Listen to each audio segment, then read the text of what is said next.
Hello guys. आपने देखा होगा ऑपरेटिंग सिस्टम जो है वो किस तरीके से सारे अपने डिवाइसेस, सारे अपने हार्डवेयर को मैनेज करता है। आपने बहुत लोगों से सुना होगा कि ऑपरेटिंग सिस्टम जो है वो मेरे सिस्टम के अंदर बिल्कुल अपडेटेड पड़ा हुआ है, लेटेस्ट पड़ा है।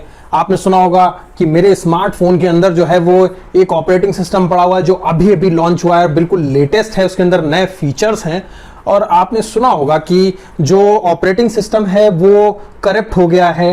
तो हम आज इस वीडियो में बात करेंगे कि आखिर ऑपरेटिंग सिस्टम जो है वो क्या चीज होती है, क्या उसका क्या यूज होता है और वो कहां कैसे उसको इंस्टॉल किया जाता है, उसके अंदर कौन कौन सी चीजें जो मेनली उसका वर्क जो है एफिशिएंट बनाती हैं। साथ ही साथ में हम ये भी इस वीडियो में देखेंगे कि किस तरीके से कितने टाइप के ऑपरेटिंग सिस्टम्स होते हैं, कितने टाइप के उसके अंदर सीपीयू हम एडजस्ट कर सकते हैं और वो सारे काम को इतना इजी कैसे बना देता है। एक सॉफ्टवेयर के थ्रू हम क्लिक करते हैं फोल्डर पे और फोल्डर ओपन हो जाता है। तो आज हम इस वीडियो में इन सभी चीजों से रिलेटेड बात करेंगे। आप देखते रहिए इस वीडियो को एंड तक। मेरा नाम है रजत, आप देख रहे हैं technical library. Let's do it.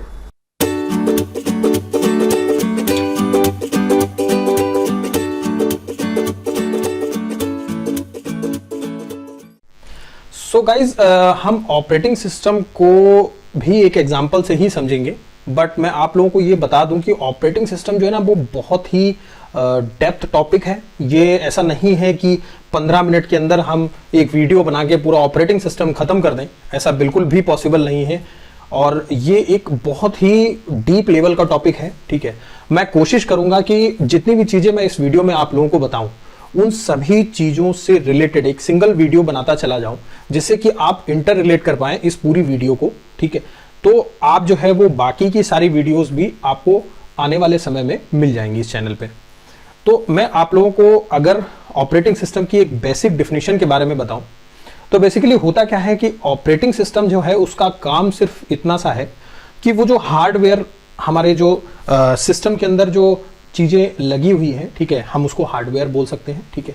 उस हार्डवेयर में हमारे पास मेमोरी है, सीपीयू है, फैन लगा हुआ है, उसके बाद एक पूरी मदरबोर्ड लगा हुआ है जिसके ऊपर ये सारे कंपोनेंट्स लगे हुए हैं, उसके बाद रजिस्टर्स हैं, ठीक है, चिप हैं, छोटी छोटी आईसीज हैं, उसके बाद आपका एलईडी है, कीबोर्ड है, माउस है।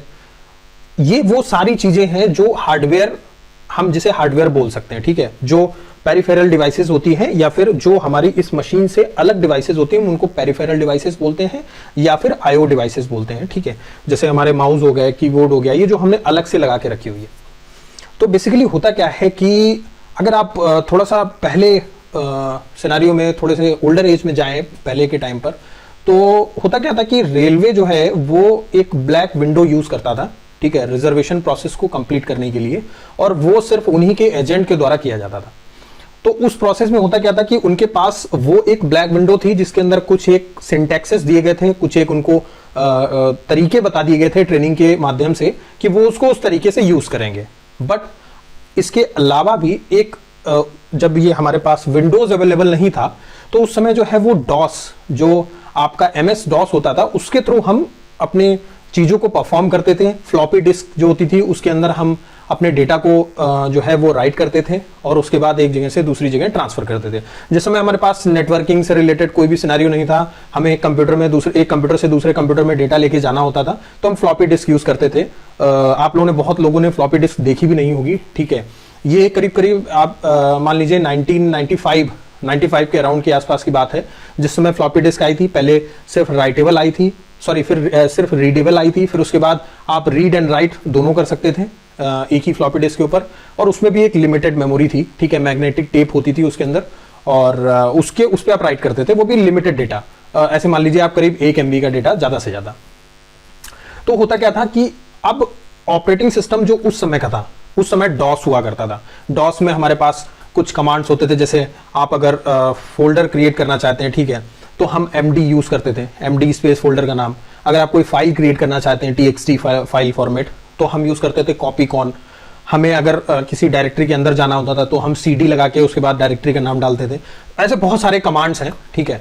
आज के टाइम पर हम उसको ज्यादातर बोलते हैं कि हम CMD यूज करते हैं, CMD के थ्रू हम कमांड लाइन के थ्रू सारी चीजें कर लेते हैं, ठीक है। वो बेसिकली पहले जो है वो बेसिक स्ट्रक्चर हुआ करता था, उसके अलावा हमारे पास माउस जैसी फंक्शनैलिटी उस समय नहीं थी, सिर्फ कीबोर्ड था और हमारे पास उस समय मशीन थी। तो उसके बाद ऑपरेटिंग सिस्टम जो है, उसके बाद ये एक पॉइंट ये आया कि यूजर जो है, जो एजुकेट यूजर नहीं है, जो जिसके पास सिर्फ बेसिक नॉलेज है, वो कैसे इस ऑपरेटिंग सिस्टम को चलाएगा। तो फिर माइक्रोसॉफ्ट ने GUI, graphical user interface create किया।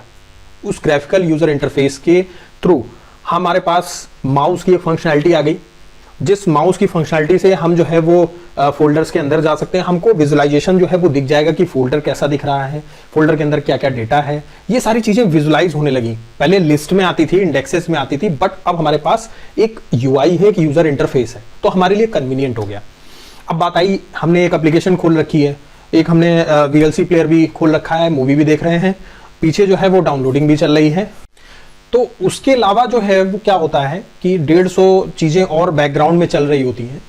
तो बेसिकली होता है क्या है, ऑपरेटिंग सिस्टम का काम होता है इन सभी चीजों को मैनेज करना, ठीक है, कि किसको कितनी मेमोरी चाहिए, किस प्रोग्राम को मुझे क्लोज करना है, किसको कितनी एनर्जी या किसको कितनी जो है वो CPU के यूजेस चाहिए, ठीक है। वो सारी चीजों का मैनेजमेंट एक ऑपरेटिंग सिस्टम का काम होता है, ठीक है। अब इसको जितना इफिशियंट बना लिया जाएगा, उतनी ही इफिशियंट इसकी प्रोसेसिंग होगी, ठीक है, उतनी ही एफिशिएंट जो है वो आपकी मेमोरी यूटिलाइजेशन होगा, उतना ही एफिशिएंट आपका फैन नॉइस होगा और उतनी ही कंपोनेंट्स आपके अच्छे चलेंगे, ठीक है। तो हर ऑपरेटिंग सिस्टम प्रोवाइडर ये कोशिश करता है कि वो अच्छे से अच्छा ऑपरेटिंग सिस्टम बना पाए। अब आती है बात कि हमारे पास ऑपरेटिंग सिस्टम होते कितने टाइप के हैं। हमारे पास तो कई सारी सिचुएशंस हैं जहां पे एक तरीके का ऑपरेटिंग सिस्टम काम कर पाए, ये जरूरी नहीं है, ठीक है। तो बेसिकली होता क्या है कि हमारे पास जो ऑपरेटिंग सिस्टम है, ठीक है, वो करीब करीब 6 टाइप के ऑपरेटिंग सिस्टम है जो बेसिक हम बोल सकते हैं, ठीक है। तो उसकी कुछ लिस्ट इस तरीके से है, जैसे बैच ऑपरेटिंग सिस्टम होता है। अब क्या होता है कि हमारे पास एक प्रोग्राम है, ठीक है, और उस एक प्रोग्राम एक काम को करने के लिए, ठीक है, कई सारे मतलब यूजर्स जो हैं वो सिमिलरली उस एक रिक्वेस्ट को भेज रहे हैं, कई सारे, जैसे किसी को अपना कोई एक डेटा देखना है, वो ही सभी लोगों को अपना अपना डेटा देखना है। तो वो जो पूरा एक जॉब है, जैसे हम जॉब बोलते हैं, वो जॉब CPU के पास में या उस ऑपरेटिंग सिस्टम के पास में जाए और जाने के बाद वो उससे रिलेटेड डेटा निकाल के उसको यूजर को दे दे, ठीक है। तो इस तरीके के जो ऑपरेटिंग सिस्टम होते हैं उनको हम बोलते हैं बैच ऑपरेटिंग सिस्टम। इसके अंदर क्या होता है, ये जो ग्रुप्स में जो है जॉब को शेड्यूल करता है और जॉब को परफॉर्म करता है ग्रुप में। इसका एग्जांपल है जो आपका बैंकिंग सेक्टर होता है, ठीक है।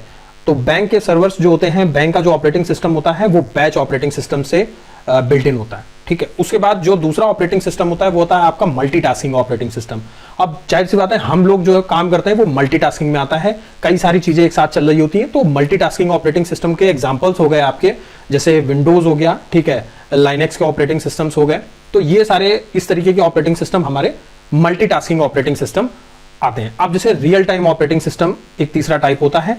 रियल टाइम ऑपरेटिंग सिस्टम कहां पे जरूरत पड़ता है, जैसे कि आपका स्पेस में, जहां पर एक भी सेकंड के डिले नहीं होना चाहिए, वहां पर real time operating systems use होते हैं। वो स्पेशल टाइप के ऑपरेटिंग सिस्टम होते हैं जो इमीडिएट बेसिस पे रिफ्लेक्शन देते हैं, जैसे एयर ट्रैफिक कंट्रोल का जो ऑपरेटिंग सिस्टम होता है, आपका स्पेस के अंदर जो ऑपरेटिंग सिस्टम होते हैं जो टेम्परेचर और ऑक्सीजन और ये सारी चीजें मेंटेन करते हैं, ठीक है।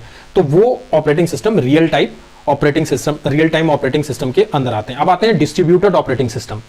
तो distributed operating system like locus, ठीक है, ये लोकस एक जो है वो ऑपरेटिंग सिस्टम है जिसका नाम है, और ज्यादातर जो सर्वर होते हैं, ठीक है, उनके अंदर ये ऑपरेटिंग सिस्टम डला होता है, ठीक है। डिफरेंट टाइप के ऑपरेटिंग सिस्टम आते हैं, उसमें से एक ऑपरेटिंग सिस्टम अगर मैं बोलूं तो विंडोज सर्वर भी जो है वो उसी तरीके का बिहेवियर उसका रहता है। डिस्ट्रीब्यूटेड ऑपरेटिंग सिस्टम की जो लिस्ट है उसी में वो आता है, ठीक है। उसके बाद आपका आता है network operating system. Network operating system के अंदर आ गया जो नेटवर्किंग से रिलेटेड मैनेजमेंट सारा देखते हैं, किसको क्या रिसोर्स चाहिए, किससे एलोकेट करना है, किससे वापस से फ्री कर लेना है। उसके बाद आता है आपका मोबाइल ऑपरेटिंग सिस्टम, जैसे कि हम लोग यूज करते हैं एंड्रॉइड, ठीक है, जैसे हम लोग यूज करते हैं आईफोन के अंदर, ठीक है, iOS यूज करते हैं। तो इस तरीके के ऑपरेटिंग सिस्टम जो है आपके मोबाइल ऑपरेटिंग सिस्टम है। तो ये 6 टाइप है।